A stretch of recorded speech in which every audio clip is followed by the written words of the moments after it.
From the fourth floor, Heartline Center Building, Jalan Permatasari nomor 1000, Lipo Village, Karawaci. You are listening 100.6 Heartline FM, your family station. Oke, selamat pagi Hardliner, apa kabar Anda pagi hari ini? Jose menemani Anda dengan rekan saya yang cantik jelita. Udah. Oke, saya Ria menemani. Kita serius kali ini, kita serius ya. Kebetulan obrolannya agak-agak serius. Karena serius gitu. saya agak nggak serius Gitu ya. untuk balancing. Tapi saya maunya serius. Harus nurut sama perempuan. Kita serius ya. Oke. Udah kayak rumah tangga aja. Oke. Mungkinkah bisa lepas dari politik identitas? Hari ini kita bersama dengan dua narasumber kita melalui fasilitas virtual Zoom begitu ya. Ada Pak Emrus Sihombing, merupakan pakar komunikasi politik UPH, dan juga ada Pak Marinus Gea, politisi PDIP. Ada informasi juga nih buat kita semuanya. Hari ini pagi ini ternyata YouTube down di seluruh dunia. Semoga nggak lama sih ya. Jadi tentunya untuk Anda yang biasa menyaksikan kita melalui saluran YouTube, nanti ketika udah normal kita akan segera up gitu ya. Kita akan up. Tapi bisa didengerin juga siaran tetap kita ini lewat ya. jaringan Radio Heartline di seluruh Indonesia. Nah, kita sapa langsung dengan narasumber kita. Kayaknya sudah tersambung ya, ada Pak Emrus Sihombing, pakar komunikasi politik dari Universitas Pelita Harapan. Pak Emrus, selamat pagi. Selamat pagi Bung Yose, selamat pagi Bu Riama. Iya, selamat pagi. Horas Bang Emrus. Salam sehat buat kita dan selamat pagi pendengar Heartline. Oke. Dunia. Ya, lalu juga ada Bang Marinus Gea ya, politisi dari Pak Marinus. Pak Marinus. Apa kabar, Bang? Selamat pagi Bang Marinus. Selamat pagi Bung Jose. Ya. Bu Riama yang cantik, yang selalu smart ya. Bung Emrus Sihombing. Nanti tambah besar dia nih, Bang. Bang Marinus tambah besar nanti. Ada yang kirim salam buat Bang Marinus dari Pak Padani. Oh iya, nanti kita bicarakan di luar ini. Pokoknya gitu lah, kalau teman udah bertemu tuh banyak kawan gitu ya yang salam-salam. Oke. Iya. Oke, ini ngomong-ngomong soal politik identitas nih, saya ingin ke Pak Emrus dulu deh sebagai pakar komunikasi politik. Nah, bahasa-bahasa yang muncul di sosial media kita, di media kita, beberapa tahun terakhir ini kan sejak Pilpres kemarin kan juga mengeksplorasi apa yang namanya orang pakar-pakar politik mengatakan politik identitas, artinya eksplorasi suku, agama, ras dan kelompok atau golongan seperti itu untuk meraih kepentingan kekuasaan.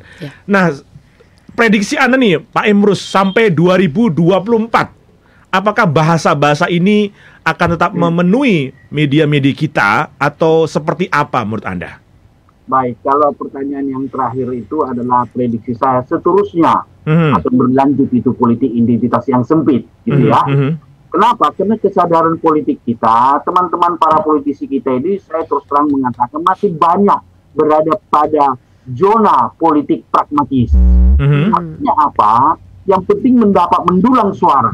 Maka eksploitasi terhadap identitas yang saya sebut sebagai politik identitas yang sempit akan terus dilakukan demi mendulang suara, demi kekuasaan. Tetapi saya mau jelaskan dulu background secara akademik begitu ya. Bahwa mungkinkah bisa lepas dari politik identitas?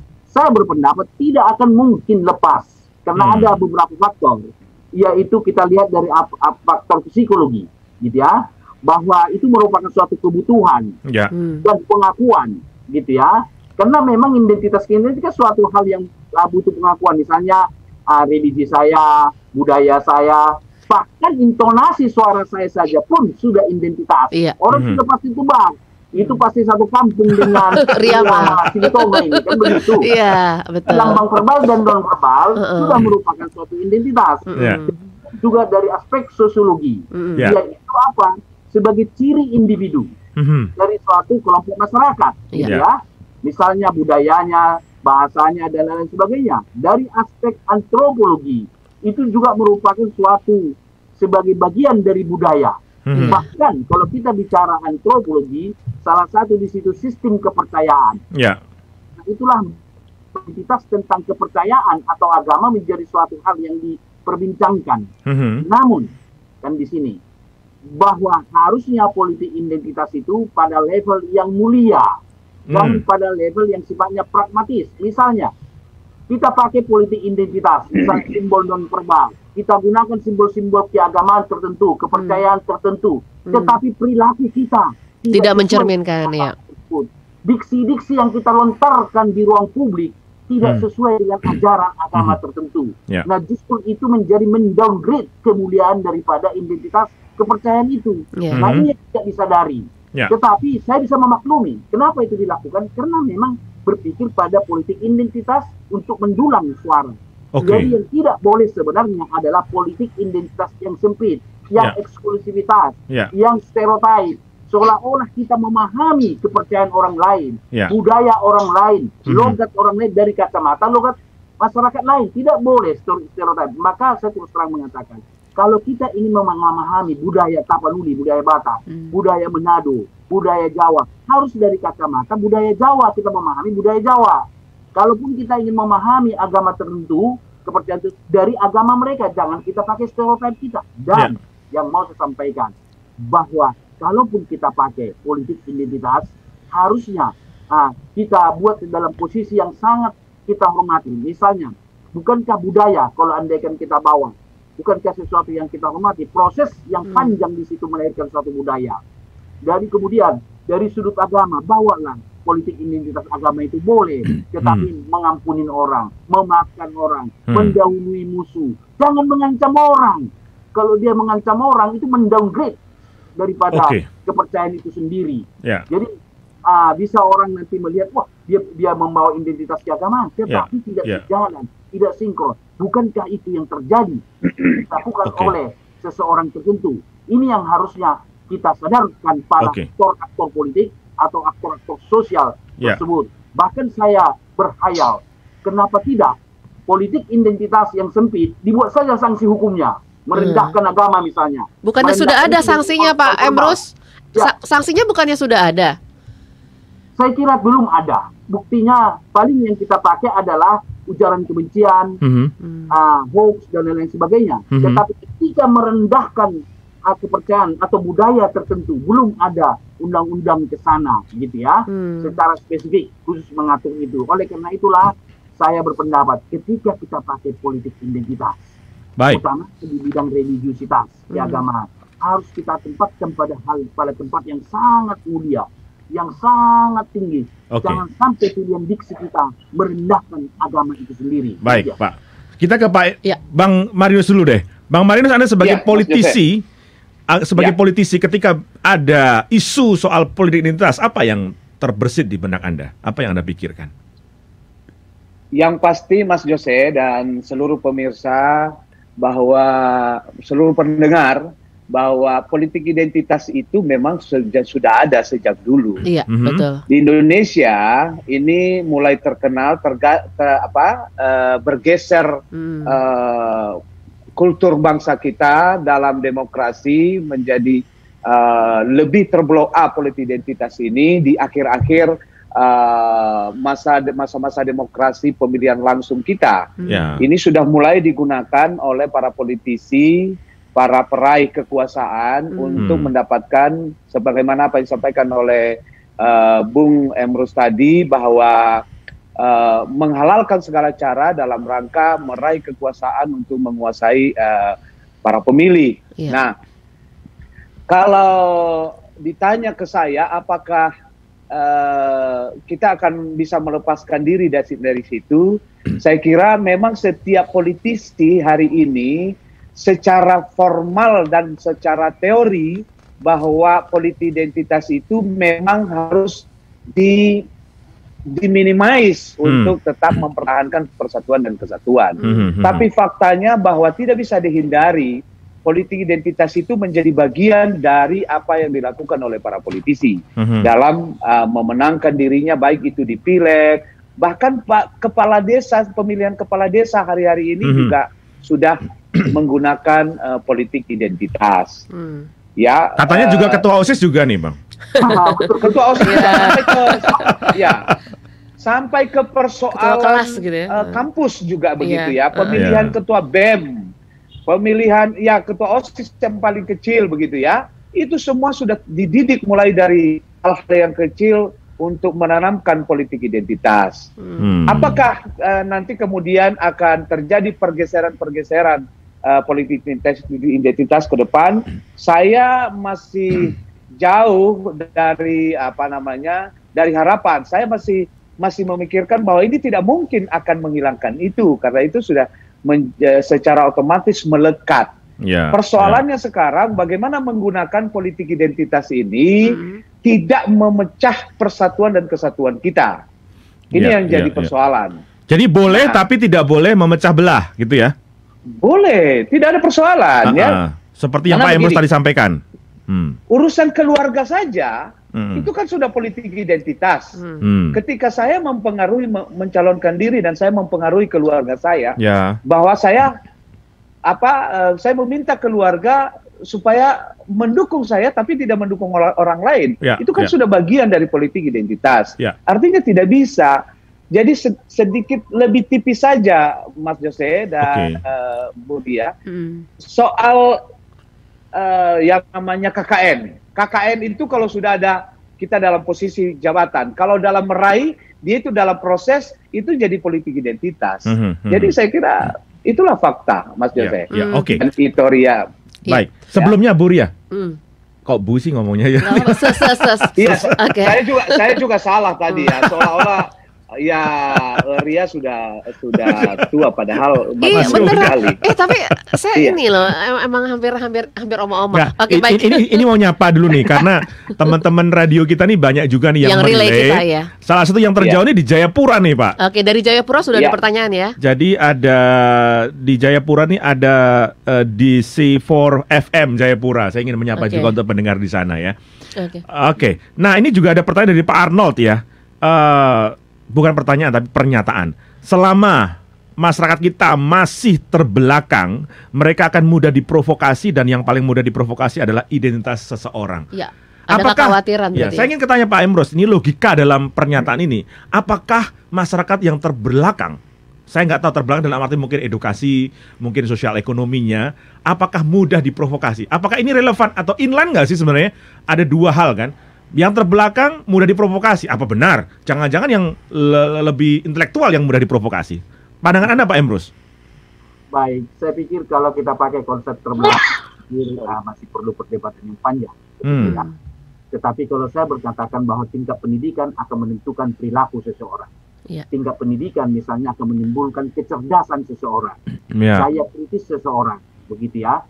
Kemudian juga dari aspek juga sosial ekonomi. Misalnya di bawah, sekalipun boleh jadi dia kritis, tetapi karena kebutuhan mendasar belum dipenuhi, mungkin itu akan lebih mudah dipengaruhi yang homogen dengan dia, yang memberikan itu homogen dengan dia dari sudut identitas, diberikan bantuan ekonomi, begitu. Saya tidak tahu bagaimana cara ini mendiadakan ini semua politik identitas yang sempit, yang saya maksud, gitu ya. Jadi sehingga tidak ada eksklusivitas. Bahkan Marinus mengatakan tadi mengajak saudaranya yang dekat dengan dia untuk memilih, itu suatu politik identitas, saya setuju. Tetapi kita harus cerdaskan masyarakat. Fungsi politik itu adalah mendidik. Bila perlu, kita katakan, jangan pilih saya karena keluarga. Berani nggak mengatakan itu? Tapi lihatlah program dan gagasan yang saya tawarkan. Nah, ada isu pendidikan di sana. Jadi tidak ada emosional yang kita bawa atas dasar identitas tertentu. Tidak ada salahnya. Saya tidak apa-apa kalau tidak dipilih. Tetapi inilah program kami. Saya terus terang mengatakan, mengapa orang dipilih atau katakanlah selalu menonjolkan politik identitas, ada dua hal faktor utama yang mereka mendorong itu. Pertama, karena programnya dia tidak percaya diri dengan program yang ditawarkan untuk kesejahteraan rakyat. Kalau dia percaya diri, saya kira itu politik identitas yang sempit maksud saya. Jadi kalau politik identitas yang sejatinya dilakukan di posisi yang dihormati gitu ya, itu hanya sebagai supporting gitu ya. Tetapi kalau memang programnya bagus, baru kemudian yang ditawarkan itu punya kredibilitas, integritas yang kukuh gitu ya.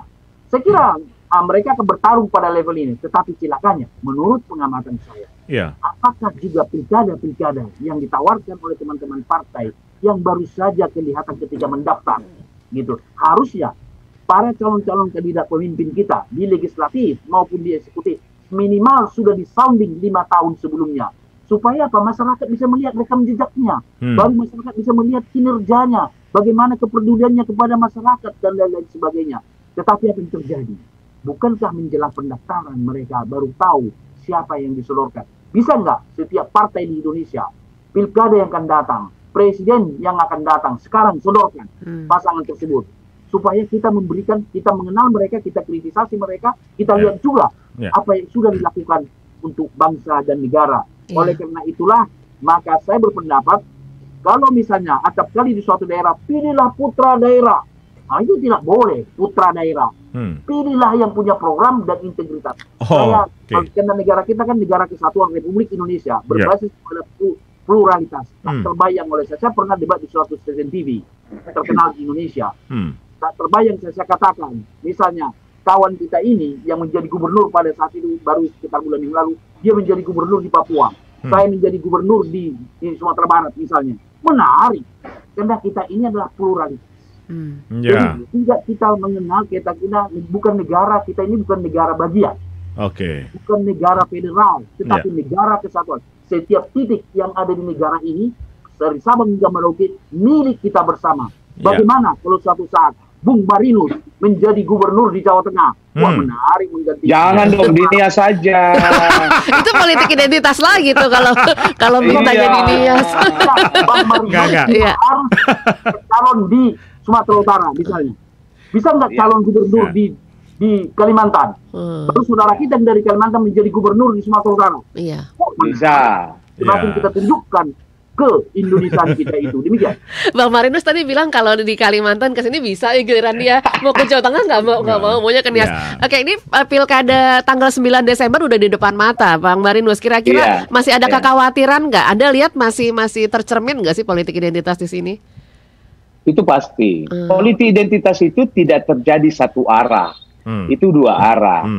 Jadi tidak hanya dari yang mencalonkan diri, tidak hanya dari orang yang ingin meraih kekuasaan, tetapi juga dari masyarakat yang akan menerima kekuasaan itu. Jadi sekarang dalam proses pilkada ini tidak bisa dipungkiri bahwa politik identitas itu terjadi, bahkan di masyarakat yang homogen saja itu selalu terjadi. Misalnya ada politik identitas agama, tidak hanya antara. Kalau kita di Indonesia, kita melihat akhir-akhir ini dalam pemilihan gubernur DKI misalnya, terjadi politik identitas antara identitas agama yang satu dengan agama Islam dan agama Kristen. Di pemilihan Pilpres juga demikian, terjadi politik identitas yang sama. Di daerah-daerah sekarang, di daerah-daerah yang masyarakatnya homogen, juga ada politik identitas agama, karena di daerah-daerah ini kan misalnya kebetulan kalau saya sedang di Nias ini. Oh, lagi di Nias, Pak Marinus. Iya, ini di Nias, makanya background dalam saya rangka untuk sedikit. Dalam rangka untuk suksesi. Sekaligus mempraktekkan apa yang sudah disounding oleh Bang Emrus tadi, yang sangat ideal begitu ya. Tapi memang idealisme seperti apa yang kita harapkan itu, kita tetap berharap itu akan terjadi, tapi faktanya hari ini tetap masih dalam proses yang proses politik identitas itu terjadi di masyarakat. Kita tidak bisa mengatakan, saya harus mengatakan bahwa kalau Anda pilih saya akan melakukan program ini. Masyarakat kita yang di sana ini, karena ini juga tingkat pendidikan, tingkat wawasan tidak bisa kita samaratakan semua, sehingga apa yang kita inginkan yang ideal itu masih belum bisa kita dapatkan. Nah, di daerah tadi saya teruskan, di daerah itu ada politik identitas seperti di Nias ini. Ada yang mengatakan, oh ini saya dari Katolik, saya dari BNKP. Kalau di Sumatera Utara ada dari HKBP, dari HKI, macam-macam lah, semua muncul. Nah, itu sebenarnya dari para calon, dari para peraih kekuasaan, itu tidak sendirinya dimulai dari mereka, tetapi dimulai dari masyarakat itu sendiri. Ada kelompok-kelompok misalnya merasa, oh ini calon kita dari dari gereja HKBP loh. Pokoknya kita semua HKBP harus dukung dia supaya nanti HKBP maju gitu kan. Dari Katolik, oh ini calon kita dari Katolik. Ini dia punya perhatian khusus. Nah, hal-hal seperti ini kan yang terjadi di masyarakat kita. Nah, banyak faktor lah. Selain faktor ekonomi, pendidikan, ya tingkat wawasan masyarakat, itu sangat mempengaruhi terjadinya politik identitas itu di mana-mana gitu. Tapi ini kan tidak boleh dibiarkan, Pak Marinus. Tapi ini nggak boleh dibiarkan gitu, Pak Marinus. Yang dilakukan oleh teman-teman PDIP dengan jumlah yang besar, apa yang dilakukan supaya tidak ada pembiaran gitu terus-menerus?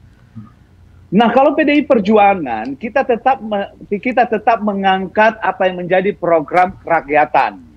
Kita tidak bicara soal agama, suku mana. Kalau di PDI Perjuangan sudah selesai lah itu. Politik identitas.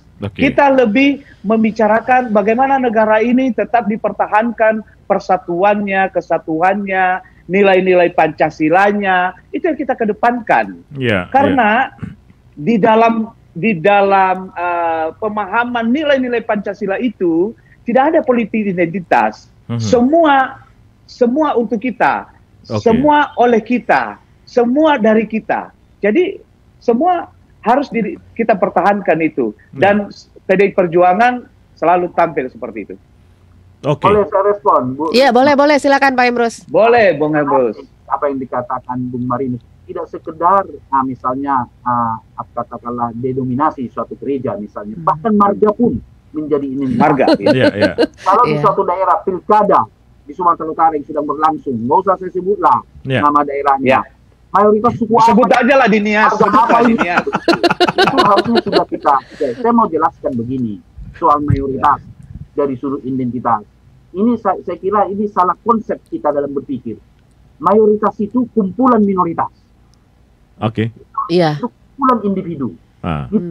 Jadi jangan menganggap kalau dia sudah mayoritas itu lalu berkuasa. Kenapa? Karena mayoritas itu nanti ketika berkuasa adalah suku budaya, gitu ya. Jadi masih ada lagi katakanlah pemecahan di situ. Jadi ini yang tidak disadari. Bahkan Ibu, Bang Jose, saya katakan bahwa kita pun berhadapan dengan diri kita sendiri, kita pluralis. Hari ini saya bisa berpendapat A, besok bisa berubah pendapat saya. Karena saya mendapat informasi. Saya kasih contoh secara logik. Kalau dulu di kampung saya, kalau anak laki-laki, kalau anaknya perempuan semuanya, yang disalahkan istri. Tetapi setelah mengetahui tentang reproduksi, bahwa penentuan jenis kelamin itu bukan istri, berubah nggak perilaku kita? Artinya apa? Bahwa manusia itu berubah, pluralis kok antara dirinya dengan dirinya, manusia lain dengan manusia. Cuma acap kali demi kepentingan politik pragmatis diangkatlah yang sifatnya mayoritas. Padahal saya mau katakan Bapak Ibu sekalian, pendengar Radio Heartline di seluruh dunia, bahwa sesungguhnya Undang-Undang Dasar 45 dan Pancasila sudah sangat jelas. Pancasila mengatakan Bhinneka Tunggal Ika. Undang-Undang Dasar 45, setiap warga negara Republik Indonesia, tidak ada setiap mayoritas pemenang pemilu, tidak setiap suku tertentu, setiap agama tertentu, tidak. Karena kami mayoritas. Bahkan ada pandangan mengatakan, kami mayoritas, kami tidak mendapat keadilan. Tidak ada di dalam Undang-Undang Dasar 45. Yang ada setiap warga negara Republik Indonesia. Luar biasa undang-undang. Tapi demi kepentingan politik, diangkatlah pada level mayoritas. Kami mayoritas di daerah ini. Kami mayoritas di negeri ini. Seolah-olah tanda kutip, kami pemilik negeri ini. No. Bangsa kita adalah bangsa yang sesuai dengan Undang-Undang Dasar 45. Bhinneka Tunggal Ika, negara kesatuan, tidak terpisahkan satu dengan lain, dan setiap warga negara. Demokrasi, Bang Jose. Bukan persoalan number, bukan persoalan jumlah, bukan persoalan mayoritas, tetapi demokrasi adalah persoalan kualitas. Apa artinya kualitas? Setiap hak-hak individu harus berjalan, harus dijamin di negara demokrasi, termasuk menjalankan ibadah agamanya. Begitu. Nah, ini menarik, Bang Emrus. Saya tertarik untuk masuk di situ karena statement Anda, demokrasi bukan persoalan angka atau jumlah, tapi kan demokrasi is about number. Orang justru mengatakan itu. Atau demokrasi representatif gitu ya. Ini agak menarik. Disitulah kesalahan kita memahami demokrasi. Seolah-olah demokrasi itu jumlah kursi, jumlah suara. Bukan. Kualitas demokrasi. Sejauh mana hak-hak individu. Sekalipun misalnya suatu partai tertentu berkuasa, harus melindungi hak-hak individu yang terjadi. Mohon maaf kalau saya sebut, PD pemenang pemilu, misalnya, berkuasa dua periode. Bukankah mereka menjamin juga? Jadi kekuasaan yang dimiliki menjamin hak-hak individu berjalan di negeri ini. Gitu ya. Jadi justru kekuasaan yang kita miliki itu bagaimana supaya hak individu yang mendasar itu bisa dijalankan. Jangan sampai terganggu. Misalnya melakukan ibadah agama. Bahkan yang paling menarik Bapak Ibu sekalian. Saya terus terang termasuk yang saya kritisasi. Mendirikan gedung, mendirikan ruko, tidak begitu ketat kita izinnya. Dan mendirikan rumah ibadah begitu ketat izinnya. Padahal bukankah dengan rumah ibadah mendekatkan kita kepada Tuhan yang Maha Esa? Justru mendirikan rumah ibadah permudah itu. Kalau mendirikan ruko mendekatkan pada customer. Ya, oleh karena itulah maka saya berpendapat ada salah. Memang saya melihat ada agenda-agenda tertentu di situ. Kenapa? Agenda politiknya ada persoalan di situ yang mau kita bongkar adalah karena mayoritas kami di sini. Kan itu persoalannya. Sehingga seperti itu. Nah, oleh karena itulah jangan kita mendirikan ruko yang boleh jadi merusak lingkungan kita jadi mudah. Ini saya kira boleh saya titipkan dengan teman-teman di PDI Perjuangan supaya dievaluasi lah. Harus berani mengambil suatu sikap sekalipun boleh jadi tidak populer, tetapi demi menjaga hak-hak individu yang berlaku di Indonesia berbasis kepada Pancasila dan Undang-Undang Dasar 45. Demikian. Baik. Kita juga mengundang untuk pendengar mau berinteraksi di line telepon 0215919244 ya. 0215919244 atau di WhatsApp kita di 0855885106. Oke. Ya, berarti harus ada partisipasi masyarakat. Kira-kira partisipasi masyarakat yang seperti apa nih Pak Emrus supaya ini tidak berkelanjutan begitu? Apa yang harus dilakukan oleh masyarakat? Sederhana. Jadi kita mulai kuncinya itu di mana sih? Bukan di masyarakat. Sejauh mana para aktor-aktor politik? Aktor politik itu bisa individu dan partai, gitu ya. Jadi para partai politik Indonesia, para aktor politik Indonesia harus mengedepankan pendidikan politik daripada memenangkan pilkada. Jadi pendidikan politik menjadi hal yang utama. Jadi bukankah dalam suatu kontestasi yang dilakukan teman-teman para aktor-aktor politik ini, bagaimana memenangkan pragmatis? Salah satu contoh misalnya. Contoh saja, saya lihat pragmatis. Adakah satu daerah tertentu, semua partai mendukung satu calon tertentu? Jadi hanya calon tunggal, berhadapan dengan kotak kosong. Nah, ini kan karena pragmatis sekali, gitu ya. Harusnya apa? Ketika suatu calon itu sudah memenuhi syarat, katakanlah 20% dari total kursi yang ada di situ, begitu memenuhi syarat, kalau ada partai lain yang mau masuk bergabung, jangan.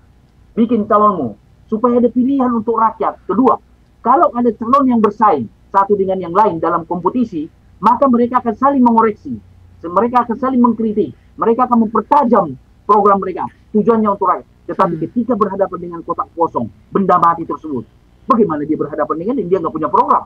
Maka saya katakan, kalau ada misalnya dalam suatu sekarang ini ada suatu kegiatan atau pergerakan politik memenangkan kotak kosong, menurut saya itu politik yang ketinggalan kereta api. Harusnya dari awal mereka mempersiapkan calon. Paling tidak, kalau tidak bisa masuk partai, masuk dong dengan calon independen. Toh ada ruang itu diberikan. Jangan begitu muncul ada calon, katakanlah kotak kosong, lalu bergerak memenangkan kotak kosong.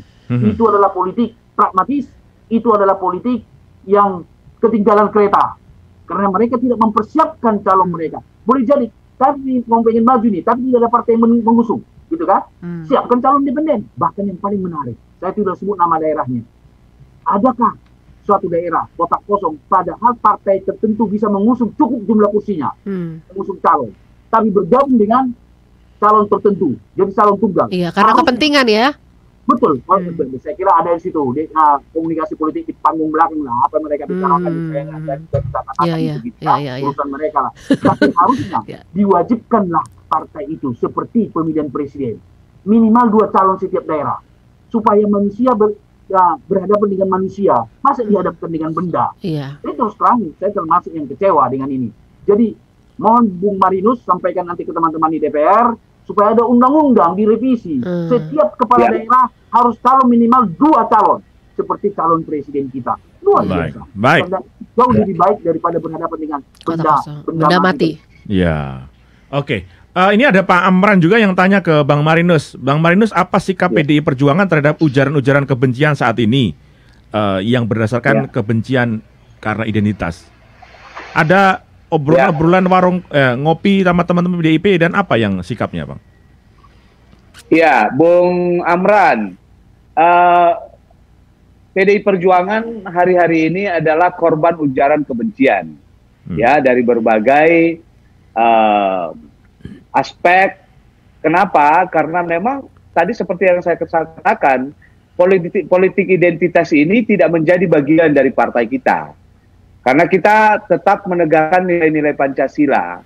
Dan ketika orang melakukan ujaran kebencian terhadap kita, kita tetap mengedepankan bagaimana hukum menjadi panglima kita sebagai bagian dari mempertahankan persatuan dan kesatuan.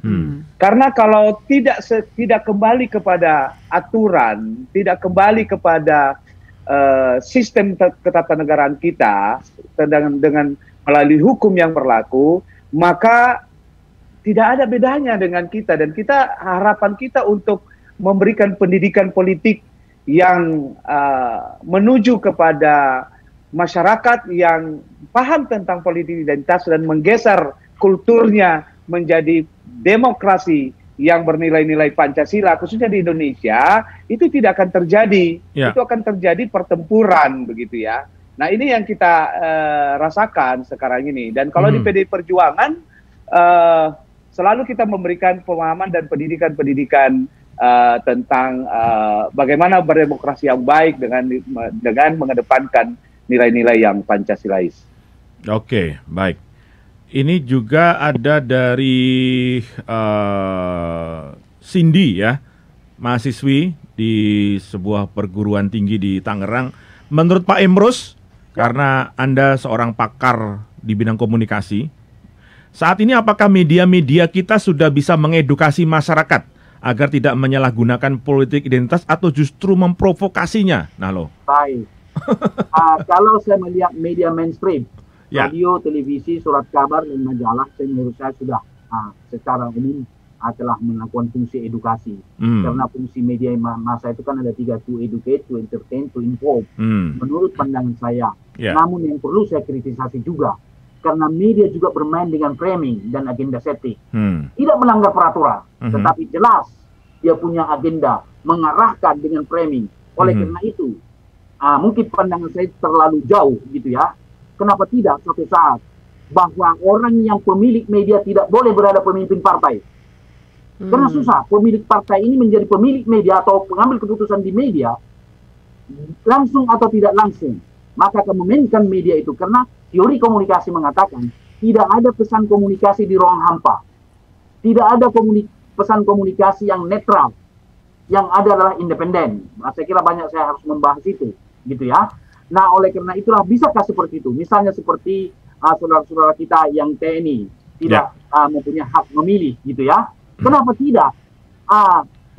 Pemilik media tidak boleh berpolitik, tidak boleh pengurus partai dan lain-lain sebagainya. Kenapa? Mempengaruhi dengan media justru lebih dahsyat, bisa menggiring opini publik.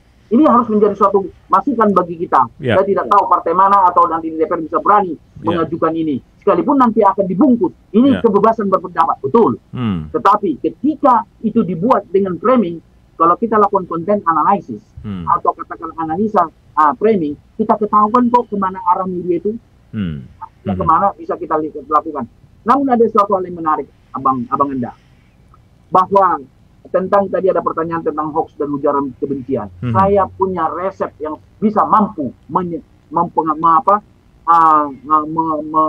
mengurangi atau katakanlah meniadakan pengaruh hoax dan hate speech. Gampang sederhana. Yaitu pertama adalah, maukah para kandidat itu ketika kandidat lain diserang, kandidat yang lain yang membelanya. Begitu. Saya tidak mau setuju lawan saya disebar dengan hoax. Saya tidak mau menang di tengah hoax. Misalnya seperti itu. Maukah di Amerika Serikat itu dilakukan? Di mana Bang? Di Amerika Serikat pemilihan presiden. Yang kemarin? Presiden yang mana? Jadi dia membela lawannya ketika diserang dengan hoax. Maukah? Nah, menurut saya begini. Kenapa harus kita bela? Karena kan hoax dan hate speech itu adalah komunikasi yang tak berbudaya, komunikasi yang tak beradab. Kalau saya sebut kata kebalikan beradab nanti nggak enak saya sampaikan, gitu ya. Karena hoax, hate speech, gitu ya, mendowngrade daripada pasangan.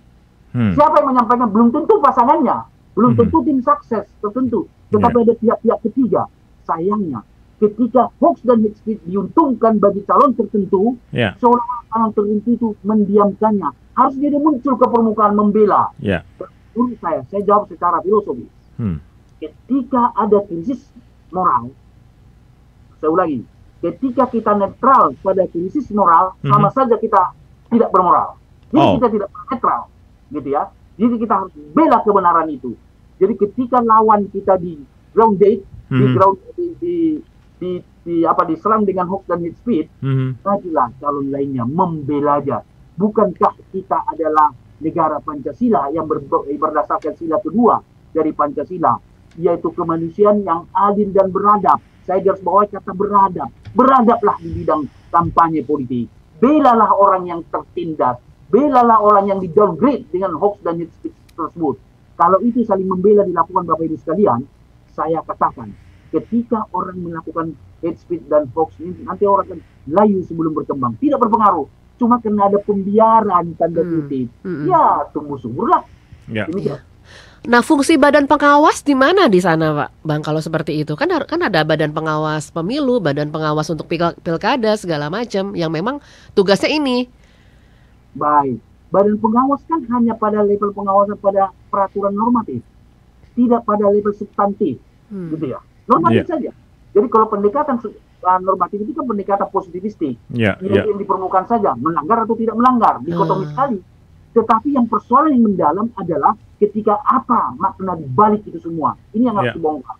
Jadi oleh karena itulah justru yang menurut saya, justru yang perlu kita matangkan, kita dewasakan para partai politik, para pejabat, supaya benar-benar mereka maju untuk bangsa dan negara, maju untuk rakyat. Jangan membeda-bedakan antara yang satu dengan yang lain. Majulah dengan program dan gagasan, majulah dengan kredibilitas dan integritas sosok yang ditawarkan. Demikian. Baik, ini ada juga dari Pak Danu nih, Pak Marinus. Halo, Pak Marinus. Bang Marinus. Ya, halo, sorry, saya tadi mute. Ya, Oke, ini ada dari Pak Danu mengatakan hukum sekarang lebih berpihak kepada penguasa daripada oposisi. Tanggapan Anda? Sebagai penguasa. Tidak juga. Itu kan kacamata orang di luar yang menjalankan hukum. Tetapi kalau hukum itu kan sudah ada aturannya yang tidak bisa keluar dari normatif yang sudah dibuat. Karena hukum itu adalah kesepakatan yang sudah disetujui oleh seluruh seluruh yang berkepentingan, seluruh yang pembuat undang-undang, baik itu pemerintah legislatif, yang legislatif menjadi representasi rakyat. Jadi tidak ada keberpihakan. Tidak ada keberpihakan. Oke. Baik. Pak Emrus. Pak Emrus, itu kan kalau kita bicara soal politik identitas, itu kan kemarin karena Trump ketika berkampanye menggunakan itu karena dia menjadi pusat juga dari demokrasi di dunia, maka itu menyebar gaya model seperti itu. Dengan tidak menangnya Trump dan Joe Biden menang, apakah ini akan berpengaruh kepada kualitas demokrasi di dunia atau seperti apa pandangan Anda? Baik, saya pikir kalau menyangkut tentang katakanlah di Amerika Serikat, sekalipun boleh jadi misalnya salah satu kandidat men-sounding tentang politik identitas, tetapi masyarakat Amerika Serikat sudah cukup dewasa, sudah cukup matang. Mereka bisa menilai sendiri kok.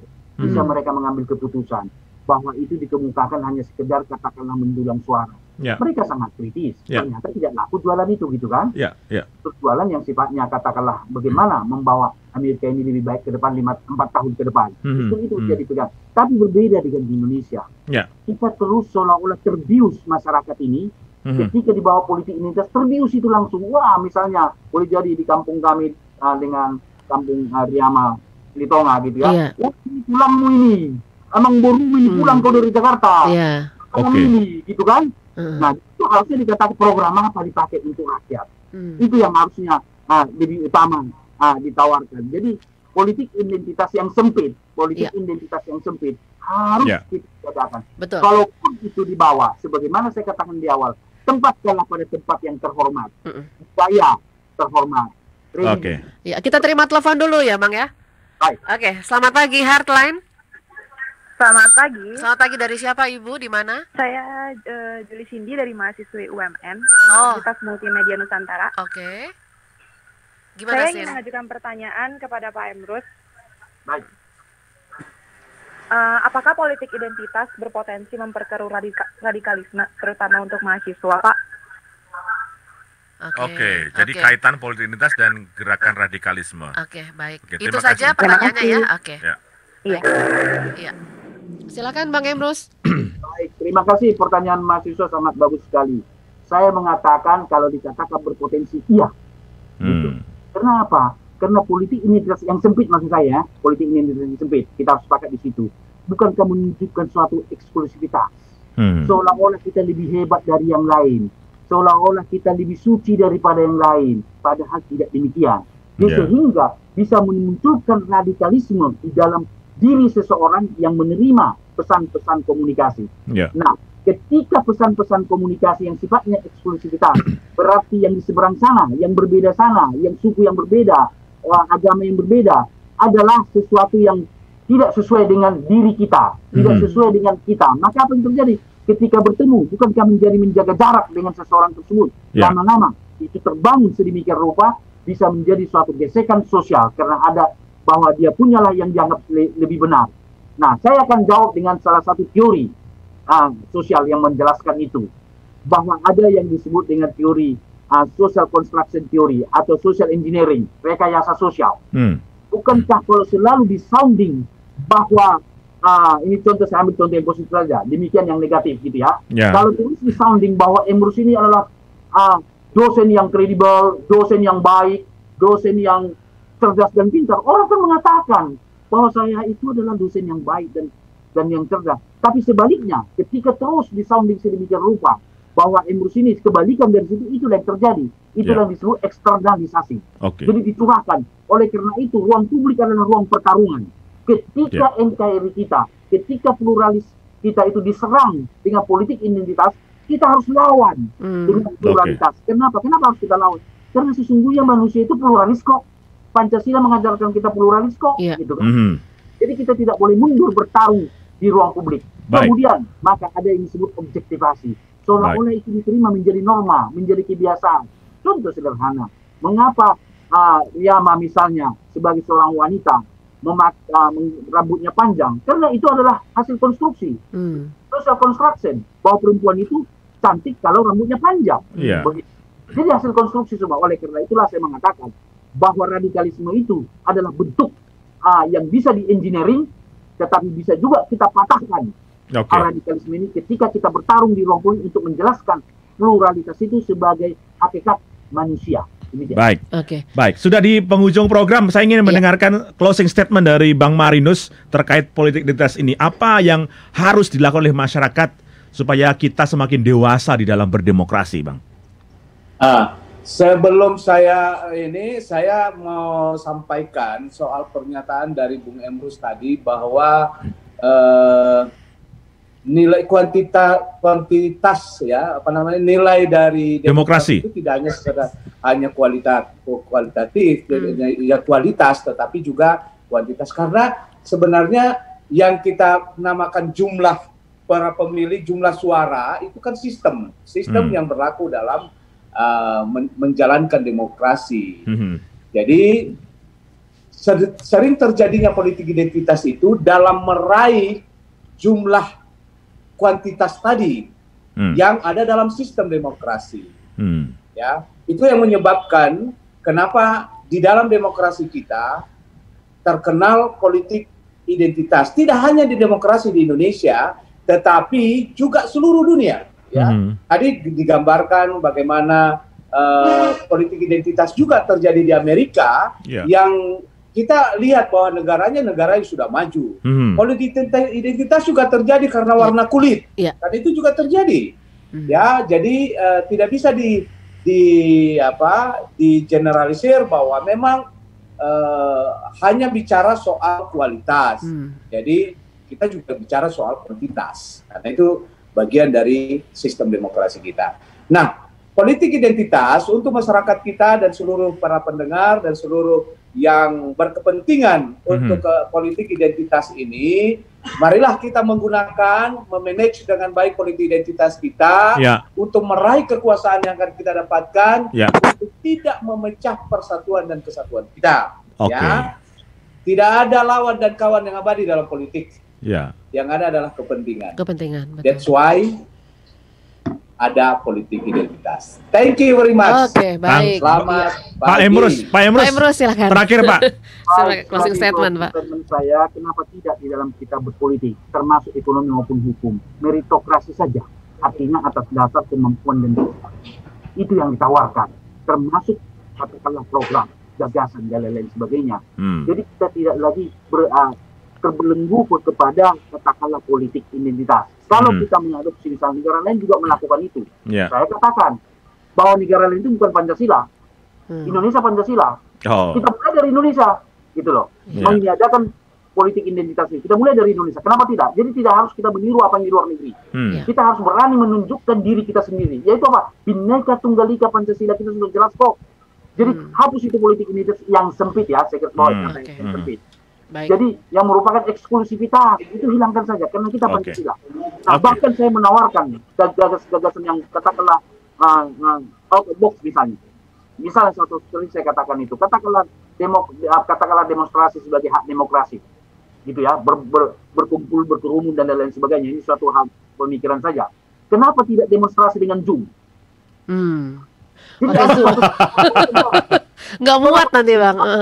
Dengan Zoom. Orang demonstrasi dengan konvensional banyak yang datang ikut-ikutan itu. Jadi tidak ada kesempatan dia ngomong. Tapi kalau via Zoom misalnya, bisa nggak Zoom itu 1.000 orang? Harusnya bisa. Bisa. Demonstrasi via Zoom. Diwajibkan aja buat undang-undang bahwa presiden atau menteri yang dituju atau gubernur sekali dalam 3 bulan memberikan waktu untuk menerima demonstrasi melalui Zoom. Wah, dialektika yang terjadi. Bagus jadi, juga. Terobosan semacam ini harus kita lakukan. Termasuk sebagai kata meritokrasi tadi. Perlu moderator nggak kira-kira Bang ya? nanti takutnya nanti demokrasi nanti via Zoom. Terobosan ini kita tidak boleh berada di zona aman. Harus out of the box ya. Nanti kalau demo saya booking ya untuk kita banyak job nanti kan, orderan banyak nih. nanti takutnya di tengah-tengah waktu di tengah-tengah demonstrasi banyak yang live Bang. Demonstrasi via Zoom dan kemudian dimasukkan ke YouTube kan terarsip. Oke. Bisa disaksikan, bisa ditonton berulang-ulang ya. Luar biasa. Thank you. Terima kasih Pak Emrus Siombing, Bang Marinus Gea, terima kasih ya. Terima kasih Mas Jose. Terima kasih semuanya. Terima kasih. Bung Emrus. Sama Marinus. Oke, demikian perbincangan kita ya. Semuanya. Perbincangan kita dengan dua narasumber kita seru juga pagi ini ngopi paginya. Dan tentu saja tadi kesimpulannya adalah identitas itu hakiki ya. Betul. Melekat pada diri kita. Dan kohesi yang sudah dibangun nggak boleh hancur seketika gitu ya. Ketika kita tampilkan dalam politik itu harus cara-cara yang beradab, yang mulia ya. Saya Jose dan Riyama pamit dulu, tapi nanti masih siaran lagi jam 10 ya kayaknya. Nanti bersama dengan teman-teman Pradi dan juga tim LKBH UPH jam 10 sampai dengan jam 11. Jadi tetap bersama kami di Heartland Network, keep on growing and never give up. Halo perempuan hebat, dengan 50.000 produk kamu bisa tayang selama 1 minggu. Akan dipromosikan lewat